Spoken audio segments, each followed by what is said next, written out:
ഡോക്ടർമാർ എഴുതുന്ന കുറിപ്പിൽ രാസനാമം മാത്രമേ പാടുള്ളൂ എന്ന കേന്ദ്ര സംസ്ഥാന സർക്കാർ നിയമവും ഏറ്റവും ഒടുവിൽ മെഡിക്കൽ കൗൺസിൽ ഓഫ് ഇന്ത്യ കഴിഞ്ഞ സെപ്റ്റംബർ 21 പുറപ്പെടുവിച്ച മാർഗനിർദ്ദേശവും മറികടന്നാണ് വ്യാപകമായി ബ്രാൻഡ് നെയിം എഴുതുന്നത്. കൈവേദനയ്ക്ക് ചികിത്സ തേടിയപ്പോൾ പേരൂർക്കട സർക്കാർ ആശുപത്രിയിലെ ഡോക്ടർ കുറിച്ചത് നൊവാർട്ടിസ് കമ്പനിയുടെ ജെൽ. വിഴിഞ്ഞം കമ്മ്യൂണിറ്റി ഹെൽത്ത് സെന്ററിൽ മെഫ്രോയുടെയും കടകംപള്ളി പ്രാഥമികാരോഗ്യ കേന്ദ്രത്തിൽ ഫ്രാങ്കോ ഇന്ത്യൻ കമ്പനിയുടെയും ജെല്ലുകൾ എഴുതി തന്നു.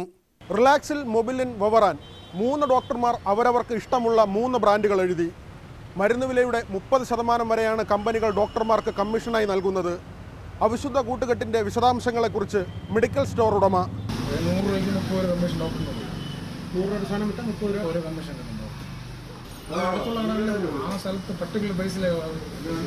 ഡൈക്ലോഫെനാക് എന്ന് രാസനാമം മാത്രം എഴുതിയ ജെൽ മെഡിക്കൽ സർവീസ് കോർപ്പറേഷൻ ആശുപത്രികളിലേക്ക് നൽകിയിട്ടുണ്ടെങ്കിലും 5 കയറിയപ്പോൾ കിട്ടിയത് വേളിയിൽ നിന്നു മാത്രം. കൈവേദനയ്ക്ക് തൈറോയിഡ് പരിശോധന നിർദ്ദേശിച്ച പേരൂർക്കട സർക്കാർ ആശുപത്രിയിലെ ഡോക്ടർ പോകേണ്ട സ്വകാര്യ ലാബിന്റെ പേരും പറഞ്ഞു തന്നു.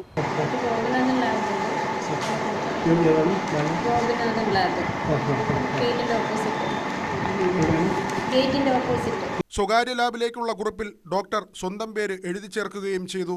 സർക്കാർ ആശുപത്രിയിലെത്തുന്ന അർദ്ധപട്ടിണിക്കാരനെയും മുഴുപട്ടിണിക്കാരനെയും പിഴിഞ്ഞും കീശ വീർപ്പിക്കുന്ന ആർത്തിയുടെ ആൾരൂപങ്ങൾക്കെതിരെ വിട്ടുവീഴ്ചയില്ലാത്ത നടപടിക്ക് സർക്കാർ തയ്യാറാകണം.